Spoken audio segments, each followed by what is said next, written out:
AM 1510, FM 93.7. I'm Renaud Notaro. This segment brought to you by Bonnie Bray Flowers, online at bonniebrayflowers.com at the corner of Evans.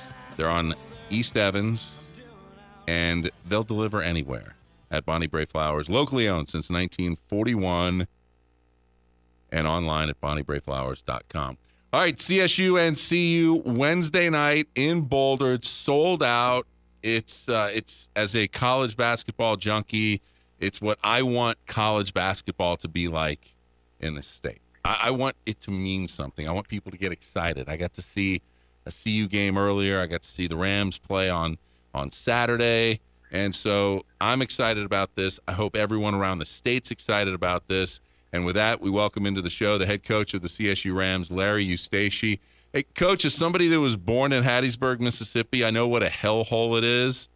And how much easier is it to recruit to Fort Collins than Hattiesville?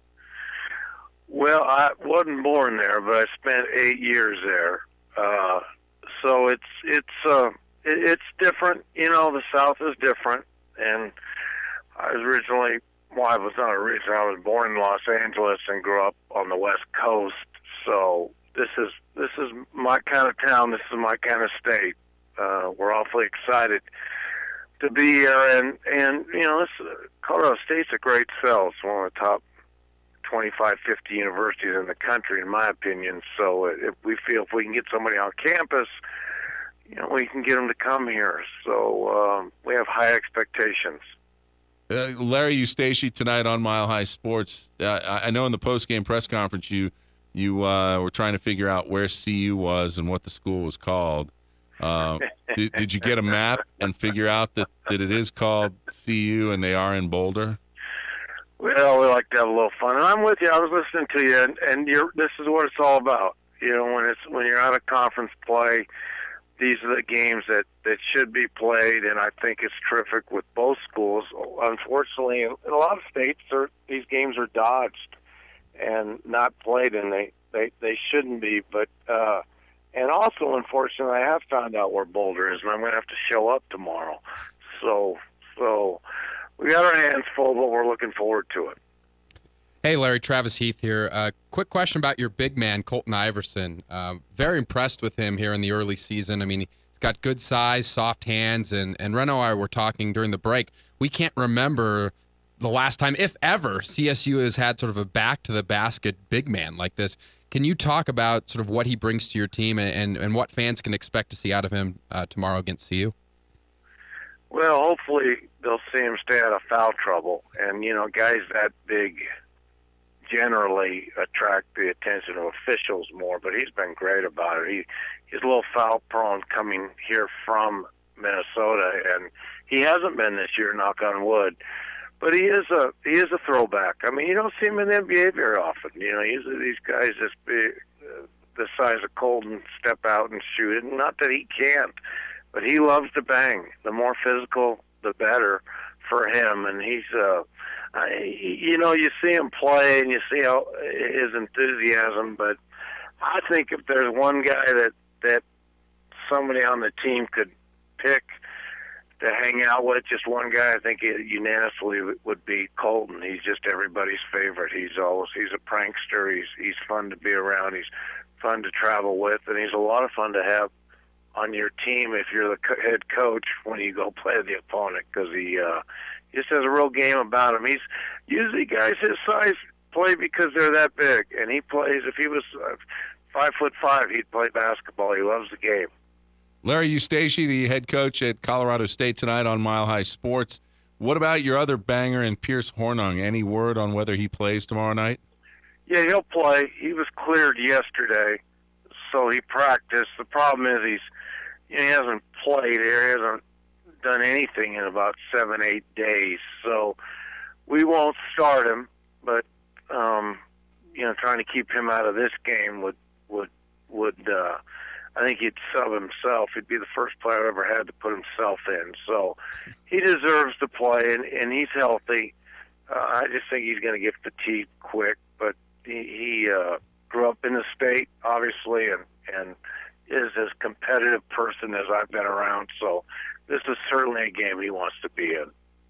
Coach, what do you guys try and do against CU? Because obviously they've got a lot of talent. Andre Robertson, I mean, he's just a jumping jack on the boards, shot blocker, runs the floor well for his size. Dinwiddie's a great guard, Askia Booker, who, has got incredible hops. I mean, they pose a lot of different problems at different places. What are you going to try to do to contain all these weapons that they have? Well, Todd's done a great job of putting the players you just mentioned together, and they are a legit top 25 team. I've gone to Laramie on more than one occasion and have come out not on the winning side. So it's a tough matchup, particularly in the environment that we're going to face. We're gonna have to go in there and handle the situation. But I think what they do best is they're in transition. They which we're trying to do too.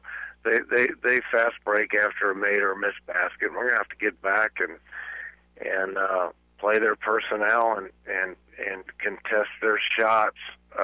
We can't give them anything cheap. We have to get them in a half-court game and give them one shot. I think rebounding is going to be a huge factor in this game. Whoever can get some easy baskets by missed second shots and put them back, I think we'll win this game. So it's going to be a battle of the boards, and hopefully we'll come out on top. But I'm excited just as you were talking. The environment's going to be terrific, and I think both teams will be a little tight. I mean, I think Colorado CU's it's going to be their first huge crowd, if I understand it right, of the year, and should be a lot of electricity going on, and hopefully we can give them a game. It'll be a great game and go down to the wire when everybody's hoping for. Coach, do you worry about your team's depth playing 7-8 guys every night? I really don't, because we have more.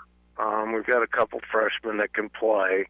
I just think, if you look at it, a lot of people are just playing that many guys, and if you look at the box score of the NBA championship, I think it was Oklahoma against Miami. They played 7-8 guys. That's really about. I know Roy Williams used to play a lot when I was at Iowa State, and he'd put 10 or 11 in, and he had a couple of guys hurt, and I think he had one of his better teams when he just played 7 or 8. I just think it's hard for a player to get in the flow and then come right out. So really, the game is only 40 minutes long. If they can do it for a 48-minute game at the NBA level, I know George likes to play more guys with the Nuggets, but a lot of teams just generally go with that. But we do have more depth if needed. Coach, tell me something about Greg Smith, because when I watch him play, he's got the long arms. I mean, he's really got sort of a prototypical NBA wing body, but there seems to be some inconsistency there. What's your take on Greg Smith and trying to get the most out of him this season? Well, I when I first came here, I think Greg would be the first to admit that it hasn't quite gone the way he wanted it to when he came here, and I think the bottom line is I think Greg's finally held himself accountable for how it's gone instead of everybody else, and I think that's where it starts. And give him credit. I think he's transforming right in front of our eyes. Now, that's not to say, he's going to have his ups and downs, just like all the guys we've mentioned, prior to Greg. But I'm really, really proud of him. He's come a long way. He broke his nose in practice, and I think in the past he would have been out for about a year and a half. And he actually, got up and wiped the blood away and played through the rest of practice and played a couple games before he had it set. So I give him a ton of credit for buying in to how I think the game should be played. And I just look at players and I say, if I'm you, Greg, this is how I play, and you're completely playing it wrong. So this is what you're going to do if you want to get on the court, and he's done it. So give him credit. It's early, but he's been terrific so far. CSU head coach Larry Eustachy joining us tonight on Mile High Sports. What about Santo, coach from CSI? Is he an aggressive enough player to make an impact this season? Oh, yeah, I love him. The problem is he's got the guy we've been talking about most of the show, Colton, in front of him, but not that they can't play together. Jerson's special person. He comes from Brazil. His combined income of his parents is $400 a month, and they work full time. I mean, he comes from a tough place in Rio, and he's a tough kid, and he's very, very appreciative. And I think he's the most popular student on campus. I really do. I mean, you can't go anywhere without people loving him. So it's really, guys, it's really a special group. And Jerson and the guys we've been talking about have typified who they are. They all get along, and Jerson's no question tough enough. And I think before he leaves here, he's gonna make a lot of money playing basketball for somebody someday. He's just a victim of, like, our freshmen, just some older guys ahead of him with more experience. Coach, I'm curious about your personal journey because it's been well documented. I mean, the demons that you've had to overcome, and now you're working your way back up, coaching at a program like CSU. Tell us what this last decade or so has been like for you, getting back to where you wanted to be. It's been the time of my life. I think we all have our demons, and it's just how you deal with them. I think we all have our adversity, and it's just how you choose, what path you choose to take. And when I hit rock bottom, I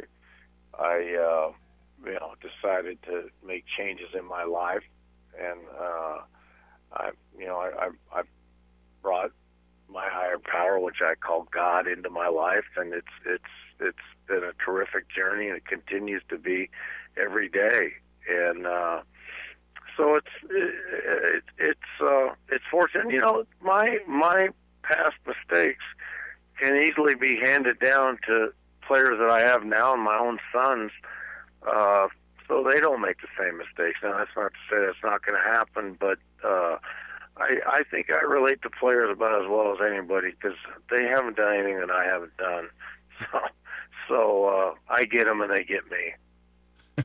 Hey, Coach, as far as your team and them embracing you and you getting used to them, how has that transition been?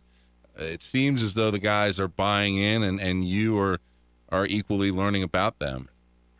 Well, I've been through this, 4 or 5 times, and so I get it, and it's easy for me. It's tough for the player, that they like Coach Miles, they loved him, and it's a tough decision anytime a coach leaves a player like I had to leave a great group of guys at Southern Miss. And but it's been smooth and it's been easy. Just my whole thing is I tell them what I expect.